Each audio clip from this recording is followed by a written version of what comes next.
O Senhor esteja convosco. Ele está no meio de nós. Proclamação do Evangelho de Jesus Cristo segundo Lucas. Glória a vós, Senhor. Naquele tempo, quando as multidões se reuniram em grande quantidade, Jesus começou a dizer: Esta geração é uma geração má. Ela busca um sinal, mas nenhum sinal lhe será dado, a não ser o sinal de Jonas. Com efeito, assim como Jonas foi um sinal para os ninivitas, assim também será o Filho do Homem para esta geração. No dia do julgamento, a rainha do sul se levantará, juntamente com os homens desta geração, e os condenará, porque ela veio de uma terra distante para ouvir a sabedoria de Salomão, e aqui está quem é maior do que Salomão. No dia do julgamento, os ninivitas se levantarão, juntamente com esta geração, e a condenarão, porque eles se converteram quando ouviram a pregação de Jesus. E aqui está quem é de Jonas, e aqui está quem é maior do que Jonas. Palavra da salvação. Queridos irmãos e irmãs, nós escutamos na primeira leitura a saudação, o endereço da carta de São Paulo aos Romanos, que se encontra no início da carta. Naquela época as cartas não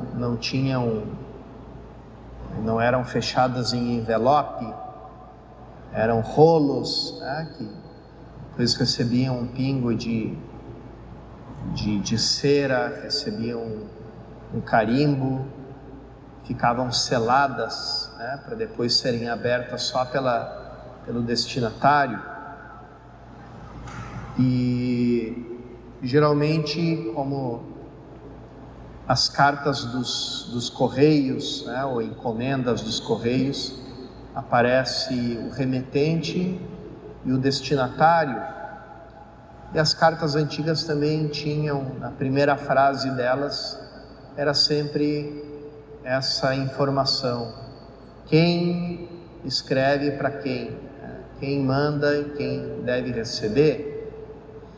Mas São Paulo aqui ele faz uma inovação, aquele caráter dele tão cheio daquela pressa motivada pelo amor. Ele praticamente já queria dizer toda uma mensagem, se contentava em dizer Paulo, apóstolo para os romanos. Ele já começa: Paulo, apóstolo escolhido para o evangelho que pelos profetas havia prometido nas escrituras, que diz respeito ao seu filho. Quase que os tradutores se encontram assim em problemas, porque as frases de São Paulo são tão compridas e sem pontuação, que aliás na escrita antiga não existia pontuação, que é muito difícil dividir elas em sentenças. Parece que São Paulo já quer pregar o evangelho inteiro numa frase só.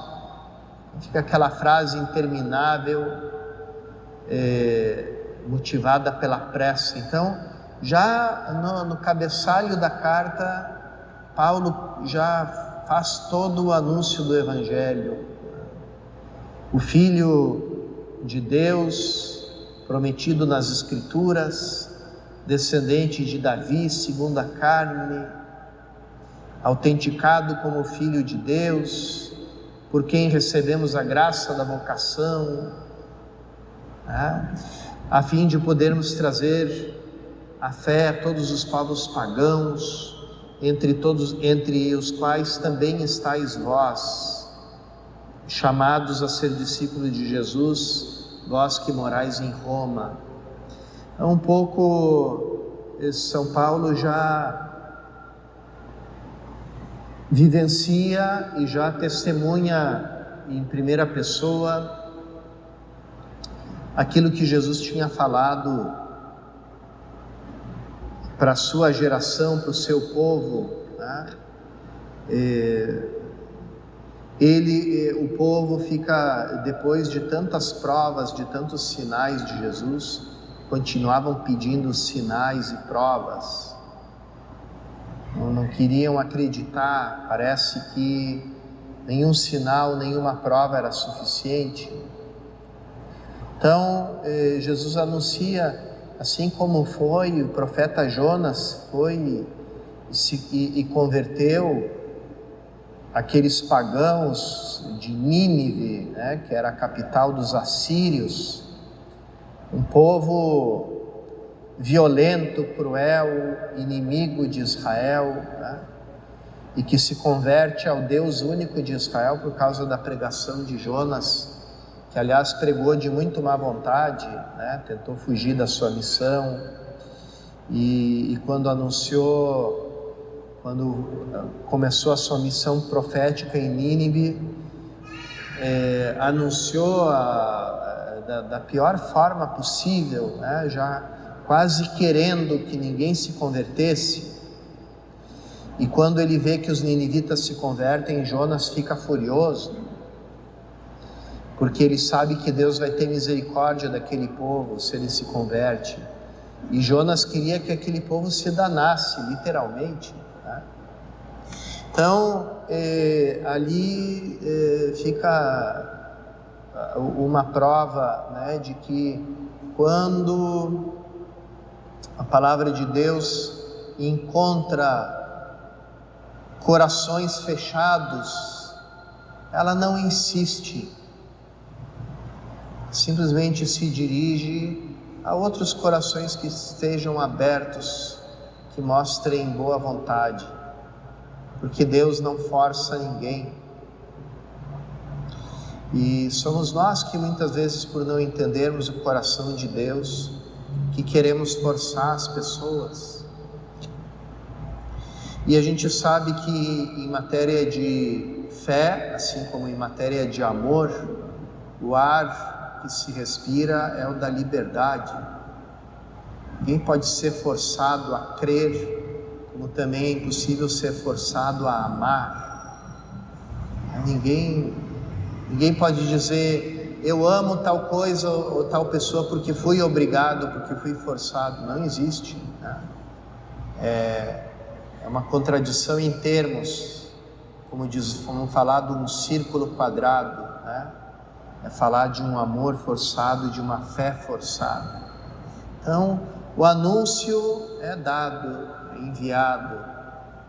Nossa missão é anunciar a Jesus Cristo, em primeiro lugar pela nossa vida, e quando é possível e quando não é contraproducente, também pelas nossas palavras, porque nem todo o ambiente é útil e faz bem anunciar a Jesus Cristo com palavras, mas sempre é possível anunciar Ele com a nossa própria presença e com a nossa própria vida, né? Depois vem aquelas senhoras que dizem assim, ai padre, tenho tanta tristeza, o meu filho não tem mais fé, não vai mais à igreja, não reza. Quando ele era pequeno eu levava ele pela orelha, para a missa, né? E agora, que surpresa, né? Ele não quer mais, agora que ele é adulto, não quer mais ir, né? Isso assim, realmente é um mistério, né, senhora? É um mistério, né? Como é que levava o menino pela orelha e agora ele não quer mais ir, agora que ele é grande, né? Quem explicará um mistério tão grande como esse, né? Então, a gente anuncia Jesus Cristo com muita serenidade, com muito respeito, começando pela nossa vida e, se possível, também com as nossas palavras, mas sabendo que existe um diálogo misterioso entre o Espírito Santo e a pessoa, e cada pessoa, que acontece de uma forma muito silenciosa e misteriosa no fundo do coração de cada pessoa. E a gente nunca vai saber o que é dito nesse diálogo. O que o Espírito Santo fala, o que a pessoa responde. Por isso a gente tem que deixar sempre na mão de Deus. Às vezes também, quantas pessoas se afligem porque seus entes queridos não viveram de forma explícita o exterior, a fé. É que também cabe dizer a mesma coisa. Quem sabe como era o diálogo no íntimo do coração entre aquela pessoa e o Espírito Santo? E quem sabe dizer de quem foi a última palavra? Foi do coração fechado do ser humano ou da misericórdia, do amor, da bondade de Deus? Ninguém pode saber isso. A gente só pode confiar às pessoas a misericórdia de Deus, rezar por elas e, na medida do possível, também dar o nosso bom exemplo, o nosso testemunho de cristãos. Peçamos essa graça na Eucaristia que vamos receber.